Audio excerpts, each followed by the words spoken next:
नमस्कार। जानतनी रउआ सब कि आज जौन प्रतियोगिता रखल गईल बा ई फेंकू प्रतियोगिता, यानी एमे सिवान, छपरा, गोपालगंज के प्रतियोगी भाग लेले बड़े। एमे से देखे के बाद जे के सबसे ज़्यादा फेंकेला, जे सबसे ज़्यादा फेंके वाला होई ओकरा के वो हिसाब से इनाम दियाई।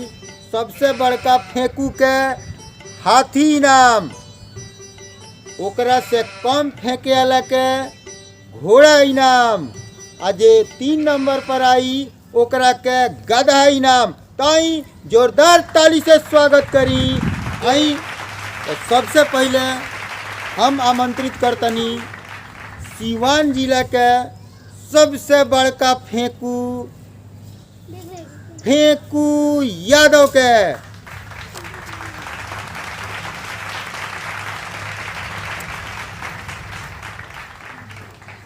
जोरदार ताली से स्वागत करी फेंकू यादव फ्रॉम सिवान। आई तब फेंकू यादव से इनकर फेंकल सुनी कि प्रतियोगिता में इनकर कौन स्थान आवता। सबसे पहले इनके मुंह से इनकर परिचय।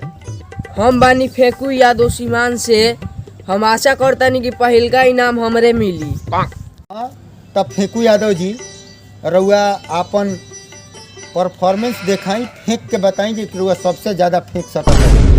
हम जंगल में शिकार करे गईनी तो 50 फीट के शेर के एके लात में मार गिरई। फेंकू यादव जी, लेकिन 50 फीट के शेर तो होला ना, तारो फेंकल बुझा जाता, रउआ प्रतियोगिता से बाहर हो जाए।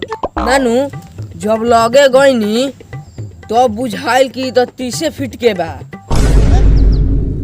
30 फीट के शेर ना होला, अभियो बुझाता जरूर फेंकतानी, प्रतियोगिता से बाहर हो जाए। ऐसा फेंके के बाद जे केहू के बुझाओ ना आ इनाम भी मिल जाओ। नानू जब लगे गईनी तो ओकरा के नपनी तो वो अभी 15 ही फीट के रह। 15 फीट के शेर ना होला, शेर ज्यादा से ज्यादा 6 से 7 फीट के होला। अब तो नाप देले बानी 15 फीट माने 15 फीट। ठीक बा, और वो अपन स्थान ग्रहण करी। अब हम आमंत्रित करतनी गोपालगंज से ढाहन राम के। जोरदार ताली से इनकर स्वागत करी। ढाहन राम के जोरदार ताली बजाई इनका के। गोपालगंज से यहाँ के आइल बानी प्रतियोगिता में भाग लेवे खातिर।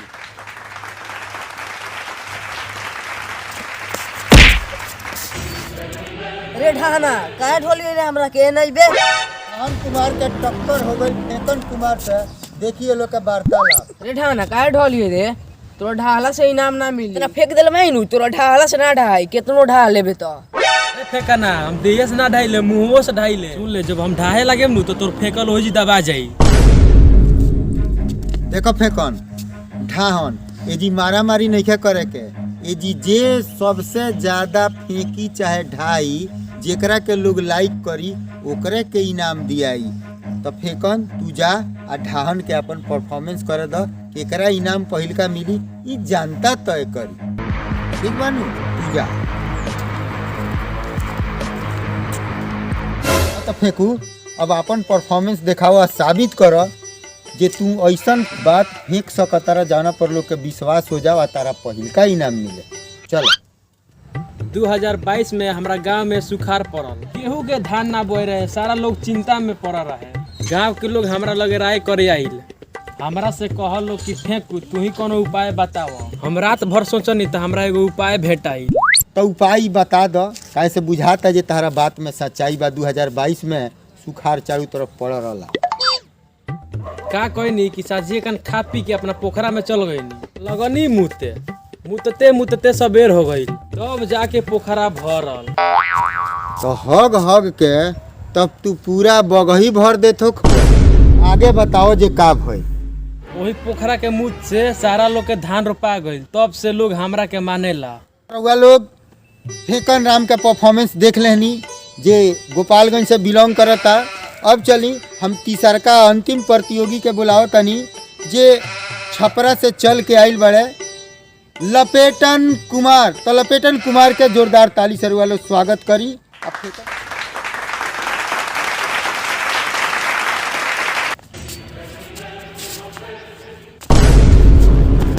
काहे लपेटले बड़ी रे? फेंक देले बनी नु, तोरा लेपटला से ना लेपटाई। ए फेंकन, ए लपेटन, काहे लपेटले बड़ा छोड़ त। उ फेंक देले तू लपेटन। तुम स्थान ग्रहण कर। लपेटन तू चल अपन परफॉर्मेंस दिखाओ। हम है लपेटन कुमार छपरा से। प्रतियोगिता में पहिलका स्थान हमरे मिली। लपेटन कुमार का स्वागत में जोरदार ताली बजाई लोगिन। और देखी यहाँ के जैसन दावा बा कि पहिलका इनाम इहे के मिली, तो देखी केकरा इनाम मिली। अब यहाँ के परफॉर्मेंस देखला के बाद ही निर्णय लिया। जोरदार ताली से उनकर स्वागत करी। आजकल जाना लोग के बड़ा दिक्कत हो गल बा, मिलत नहीं खन। सारा लोग मशीन से धान गेहूँ कटवा लेता, अब बांधे खातिर जौने नहीं खन मिलत। गांव के सब लोग हमारा लगे आइल। पहला लोग जे लपेटन आते ही कोनो उपाय बताओ। हम रात भर सोचनी, तब हमारा बुझाइल जे कौन उपाय बा। बात तो बड़ा मार्केबुल बा। बहुत जाने के समस्या हो गई बा, कहीं जाना नहीं खन मिलत। भले लोग कहता कि बेरोजगारी बा, लेकिन कहीं जाना ढूंढे जाई तो अभाव बावे। ऐसे लपेटन जौन बात बतौले बड़ा, इनकरा उपाय पर हमनी के अमल जरूर कइल जाई। धान गेहूँ तो मशीन से काटा जाता, लेकिन ओकरा के बांधे खातिर जाना नहीं खन मिलत। चलिए अब इनका से पूछल जाओ जे भाई कौन उपाय सोचले बाड़े। अपना बकरी के लहासी से चावड़ा भर के धान लपेट ले हनी, तबे से हमार नाम लपेटन कुमार हो गई। आई लोगिन अब रउए लोगिन बताएम कि फेंकन के इनाम दियाओ, ढकेलन के दियाओ, आ कि लपेटन के दियाओ। और वो लोग कमेंट जरूर करके बताएम। अगर वीडियो अच्छा लगे तो लाइक, सब्सक्राइब और शेयर जरूर करें। आ कमेंट करके जरूर बताएं कि पहिलका इनाम, दूसरका इनाम और तीसरका इनाम केकरा के दिया। बहुत बहुत धन्यवाद।